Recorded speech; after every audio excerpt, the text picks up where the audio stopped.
como palanca en un proceso legal que ella misma fabricó. Sí. Miró hacia la mesa. Sus manos estaban apoyadas sobre ella, quietas. Y mis padres, dijo. Sabían lo que decía el testamento. Vieron al niño. No hicieron ninguna pregunta. Estaban muy felices por el niño. Te golpearon. Tu padre. Algo se movió en su mandíbula. Mi padre golpeó a mi esposa embarazada. Lo dijo con el mismo tono que podría usar para declarar un dato financiero, de forma plana, precisa, despojado de cualquier cosa que no fuera simplemente la verdad. En el funeral de su padre. Sí. Se puso de pie. Espera aquí. Lo escuché a través de la pared. No las palabras. Solo el tono. El silencio particular de una sala que ha estado esperando escuchar algo. Y luego lo escucha y no sabe qué hacer. La voz de Mateo, tan baja que no podía distinguir el idioma. La voz de su padre, más fuerte, quebrándose en los bordes. La voz de su madre elevándose, y luego cortándose de golpe. Luego Valeria. Ella no estaba callada. Podía escuchar su voz claramente a través de la pared. No las palabras, sino el tono, elevándose a través de los registros de alguien que ha pasado años aprendiendo exactamente qué frecuencia emocional produce el resultado deseado en las personas a su alrededor, y ahora descubre que esa frecuencia no produce nada en la única persona que importa. Luego la voz de Mateo otra vez, y esta vez la escuché claramente. Me violaste. Silencio. Tomaste algo de mi cuerpo sin mi conocimiento, sin mi consentimiento, y lo usaste para fabricar un reclamo sobre la herencia de mi familia. Usaste a un niño para hacerlo. Ese niño es real, ese niño no hizo nada. Pero lo que hiciste para traerlo aquí... Una pausa. No hay ninguna versión de eso que yo pueda mirar y llamar amor. No hay ninguna versión de eso que pueda llamar de otra manera excepto lo que es. Valeria dijo algo. No lo hagas. Su voz estaba más cerca de la puerta ahora. No me hables de sacrificios. No me hables de que la familia necesita un heredero. No me hables de lo que hiciste por mí. Otra pausa. Y en ella escuché el peso específico de un hombre que ha entendido algo por completo, y no le queda nada sobre lo que discutir. Tengo una esposa. Está embarazada. Ha estado de pie en esta sala sola durante horas, mientras mi familia decidía que ella era el problema. Ella se va a casa ahora. Y yo me voy con ella. La puerta se abrió. Mateo volvió a entrar. Me miró. Miró mi abrigo en la silla, mi bolso en la mesa. ¿Puedes caminar? Estoy embarazada, no herida. Eres ambas cosas. Recogió mi abrigo. Lo sostuvo abierto para mí, y cuando me lo puse, se tomó un momento para ajustarme el cuello sin que se lo pidiera, con sus manos moviéndose con la cuidadosa precisión de alguien que ha estado muy lejos y ahora está muy cerca, y no puede dejar de comprobar que la distancia se ha cerrado realmente. Salimos de la sala privada juntos. La sala del funeral se veía de la manera en que se ven las salas después de una detonación. Todos seguían de pie, técnicamente intactos, pero con algo estructural perdido. Valeria estaba en el extremo opuesto de la sala, con los brazos cruzados a su alrededor. El vestido rojo que había parecido tan triunfante hace una hora, ahora era solo un color brillante, en una sala que se había vuelto gris. La madre de Mateo estaba sentada. Eso fue lo primero que noté. Estaba sentada. Algo que no había hecho desde que llegó. Y su postura tenía la cualidad derrumbada de alguien a quien le han quitado el andamio. El abogado todavía estaba allí. Tenía la expresión de un hombre al que le habían dicho que leyera un documento, y había terminado en medio de algo significativamente mayor. Mateo se detuvo en el centro de la sala. Miró a su padre. La investigación determinará lo que sucedió médicamente. El fraude se manejará a través de los canales correspondientes. Su voz era completamente uniforme. Esta familia lidiará con las consecuencias de haberlo facilitado. Hizo una pausa. No tengo nada más que decir en el funeral de mi abuelo, excepto que merecía mejores personas a su alrededor al final. El padre de Mateo abrió la boca. No lo hagas. Mateo lo miró con la expresión específica de alguien que ha llegado al final exacto de algo. Golpeaste a mi esposa. No vas a hablar conmigo ahora mismo. Se dio la vuelta. Colocó su mano en la parte baja de mi espalda, ligera y firme. Caminamos hacia la puerta. Afuera, la ciudad estaba gris y fría, y era completamente indiferente a lo que acababa de suceder adentro, lo cual era exactamente lo correcto. El auto de Mateo estaba en la acera, con su chofer sosteniendo la puerta. Me ayudó a subir. Luego se subió él a mi lado y la puerta se cerró. Y el ruido y el frío de la sala del funeral y el vestido rojo de Valeria quedaron todos detrás del cristal y se fueron alejando. Viajamos en silencio durante un rato. Luego lo sentí, no de manera dramática, no de golpe, sino de la forma en que el sentimiento te encuentra cuando lo has estado conteniendo durante tanto tiempo, que en el momento en que dejas de necesitar contenerlo, simplemente llega. Las lágrimas cayeron en silencio. Volví la cara hacia la ventana para que él no viera. Él vio. Rebeca. Estoy bien. Ya dijiste eso. Sigue siendo verdad. Extendió la mano y tomó la mía. La sostuvo de la misma manera que había tocado mi rostro antes, con cuidado, como algo con lo que temía equivocarse.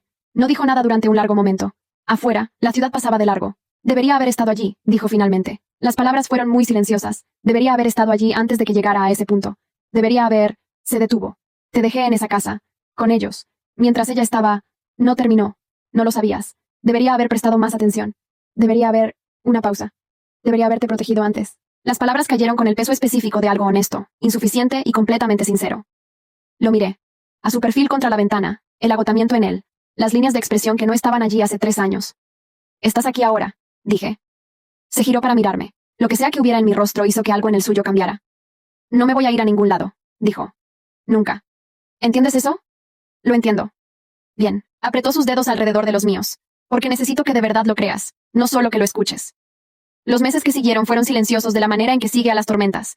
No pacíficos exactamente, sino quietos. Las investigaciones avanzaron a través de sus procesos. La junta médica. La investigación por fraude.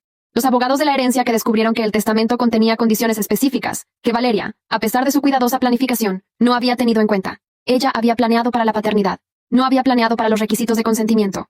No había planeado para las imágenes de vigilancia. No había planeado para el rastro de auditoría que sus años de obsesiva atención al detalle, irónicamente, habían hecho tan exhaustivo. La herencia se congeló mientras la investigación estaba activa. El equipo legal de la familia se colocó en posiciones defensivas.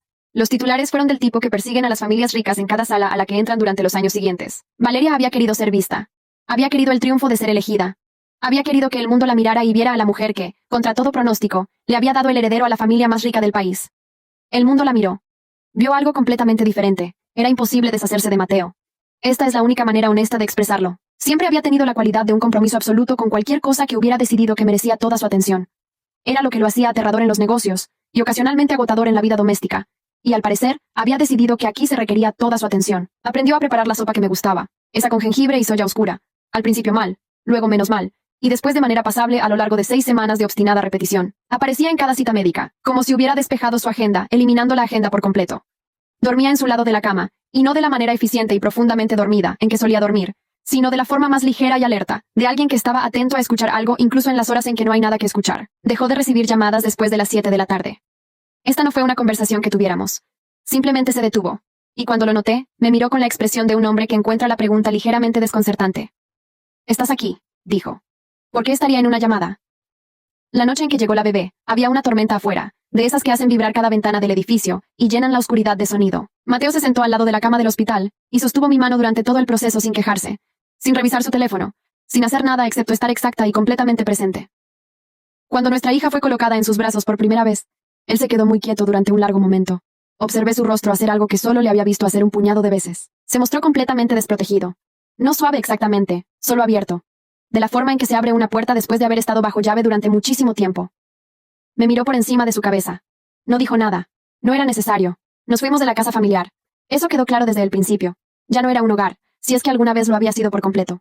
Encontramos una casa, más pequeña, fuera del centro de la ciudad, con un jardín, vecinos comunes y corrientes y paredes que no albergaban el frío específico de las expectativas heredadas. Mateo trasladó su estudio allí. Su asistente se adaptó. Las reuniones de la junta continuaron. El mundo no dejó de exigirle cosas simplemente porque había reorganizado sus prioridades, pero estaba en casa todas las tardes. Y si me despertaba a las 3 de la madrugada, siempre había una luz cálida ya encendida en la cocina. Vi a Valeria una vez. No estaba planeado. Estaba en una tienda de ropa infantil en un vecindario que ella presumiblemente había elegido específicamente, porque estaba lejos de cualquier lugar asociado con la familia de la que había intentado formar parte. Estaba con una mujer a la que yo no reconocía, y sostenía una pequeña chaqueta a contraluz, y durante un momento, antes de que se diera cuenta de mi presencia, simplemente se veía cansada. Luego me vio. Vio a la niña en mi cadera. Vio mi rostro, que había dejado de cargar con el peso de aquel día en el funeral. Yo tampoco había planeado esto. Simplemente se había redistribuido en otra parte con el tiempo. Se quedó muy quieta. La miré. Luego miré a mi hija, que había agarrado un puñado de mi cabello y estaba sumamente interesada en un exhibidor de sombreros pequeños que estaba cerca. Y me di la vuelta y caminé hacia los sombreros. No miré atrás. No había nada a lo que mirar atrás. Esa noche, después de que la bebé se durmió, yo estaba en la cocina preparando té. Mateo entró desde su estudio, una sombra en el umbral, luego una persona, luego su mano en mi hombro girándome ligeramente para poder ver mi rostro. Estás muy callada. Pensando. ¿En qué? Nada en específico. Me volví hacia la tetera. Cosas buenas. Se quedó callado por un momento. Luego pasó a mi lado hacia la encimera, y durante un rato nos quedamos juntos en la cocina. De la forma en que la gente se queda en las cocinas tarde en la noche, cuando todo ya se ha dicho y lo único que queda es simplemente estar en la misma habitación cálida. Más tarde, pasada la medianoche, lo escuché. Yo había estado casi dormida, con la lluvia aún cayendo afuera. Nuestra hija en su habitación respirando de esa manera constante y total de los niños pequeños, que aún no han aprendido a preocuparse por nada. Mateo estaba en el umbral de su habitación, y lo escuché decir muy silenciosamente, apenas más fuerte que el ruido de la lluvia. Nadie vuelve a tocar a mi familia. Lo dijo de la manera en que dices algo cuando estás declarando un hecho que no requiere audiencia. Como revisar una cerradura. Como marcar un límite que no necesita una ceremonia porque simplemente existe. Me acosté en la oscuridad. Escuché la lluvia y pensé en la sala del funeral. En el vestido rojo, en la bofetada, en los papeles del divorcio en el suelo y en el momento en que las puertas se abrieron, él entró y vino directamente hacia mí. La herencia nunca fue lo que importaba. Al final, él me eligió a mí. Él solo me había elegido a mí. Eso era lo único que siempre había sido verdad.